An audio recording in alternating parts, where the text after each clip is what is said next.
పులివెందులలో జరుగుతుంది జడ్పీటీసీ ఎన్నిక లేకపోతే అసెంబ్లీ ఎన్నికల అర్థం కావట్లా.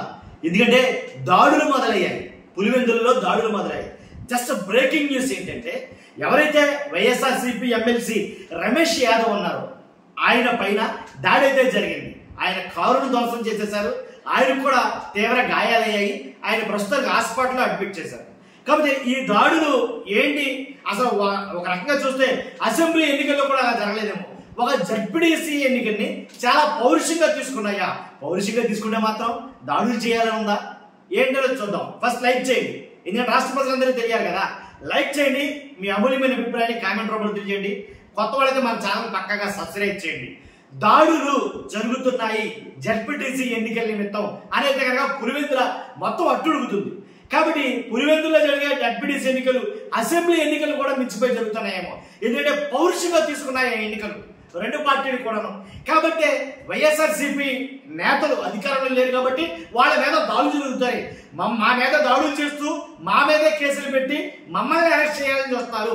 కాబట్టి మా కేడర్ని అంతా అరెస్ట్ చేయొచ్చు, మా నేతలను అంతా అరెస్ట్ చేయొచ్చు.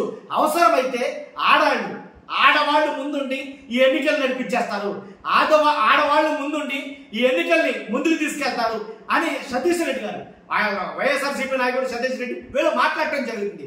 కాబట్టి అసలు ముందు ఎవరైతే పోలీసు వారు ఉన్నారో అంతకు ముందు అంటే నిన్న వేల్పుల రామలింగారెడ్డిపై దాడి జరిగినప్పుడే అది సీరియస్ గా తీసుకుంటే కనుక మా నేత ఎవరైతే ఉన్నారో వేల్పుల రామలింగారెడ్డిపై దాడి జరిగినప్పుడే మీరు సీరియస్ యాక్షన్ తీసుకుంటే కనుక ఈ రోజు వైఎస్ఆర్సీపీ ఎమ్మెల్సీ రమేష్ యాదవ్ పై దాడి జరగకపోయాను.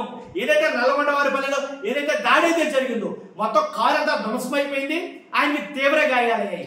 కాబట్టి అంటే జగన్మోహన్ రెడ్డి గారు 2019 నుంచి అధికారంలోకి వచ్చిన తర్వాత 2024 వరకు ఎలాంటి దాడులు జరగల.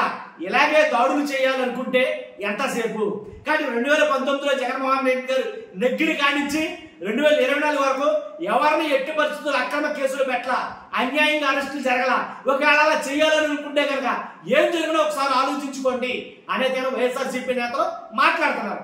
కాబట్టి ఈ రకమైన దాడులు చేస్తే, ఈ రకంగా భయభ్రాంతులు గురి చేస్తే, ఈ రకంగా మమ్మల్ని రెచ్చగొడితే, మేము రెచ్చిపోయి విచక్షణరహితంగా మేము ప్రవర్తిస్తే అంటే ఎన్నిక ఎలా ఉంటుంది? కాబట్టి ఎన్నికలు జరగకుండా ఆపాలని ప్రయత్నమా, లేదా ఎన్నికల్లో పట్టు సాధించడం కోసం, లేదా ఎన్నికల్లో మీరే గెలవడం కోసం ఏ రకంగానైనా మమ్మల్ని భయభ్రాంతులు చేసి పార్టీ నుంచి ఎన్నికల నుంచి మమ్మల్ని దూరం చేయాలనా ఏంటి మీ ఉద్దేశం అని వైఎస్ఆర్సీపీ నాయకులు చాలా మంది అడుగుతున్నారు.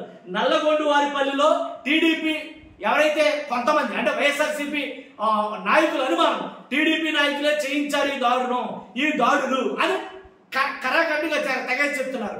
కాబట్టి అక్కడ పోటీ చేసేది జడ్పీటీసీ స్థానం అయినప్పటికీ ఎమ్మెల్సీ బీటెక్ రవి గారి సతీమణి, అలాగే వైఎస్ఆర్సీపీ ఎంపీ జడ్పీటీసీ ఎవరైతే చనిపోయారో ఆయన సతీమణి ఇక్కడ పోటీ చేస్తారు.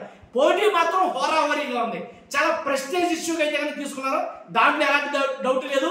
ప్రచారంలో పోటీ పడవచ్చు, అలాగే ఎన్నికల్లో నిలబట్టాలో పోటీ పడవచ్చు. కాబట్టి మీరేం చేస్తారో ఎవరేం చేస్తారో చెప్పుకోవడంలో పోటీ పడవచ్చు, కానీ దాడులు చేయడం అనేది అనైతికం, అరాచకం. కాబట్టి దాడులు అనేవి సహించాలని అందుకు తగ్గట్టుగా ప్రభుత్వం చర్యలు తీసుకుంటే మంచిది అనిపిస్తుంది. కాబట్టి వైఎస్ఆర్సీపీ నేతలను భయభ్రాంతులకు గురి చేయాలని, అలాగే దాడులు చేస్తే వీళ్ళు ఇంకా పోటీలో ఉండరు, పారిపోతారని, లేదా దాడులు చేసి అరెస్టులు చేస్తే అసలు నడిపించే నాయకులే ఉండరు అని ఒక పన్నాగం పని ఏంటి ఈ రకంగా చేస్తున్నారు అనేది వైసీపీ నాయకులు ఆలోచిస్తున్నారు. కాబట్టి ఇప్పుడైనా ఉంటే కనుక 12వ తారీఖున ఎన్నికలు అన్నారు.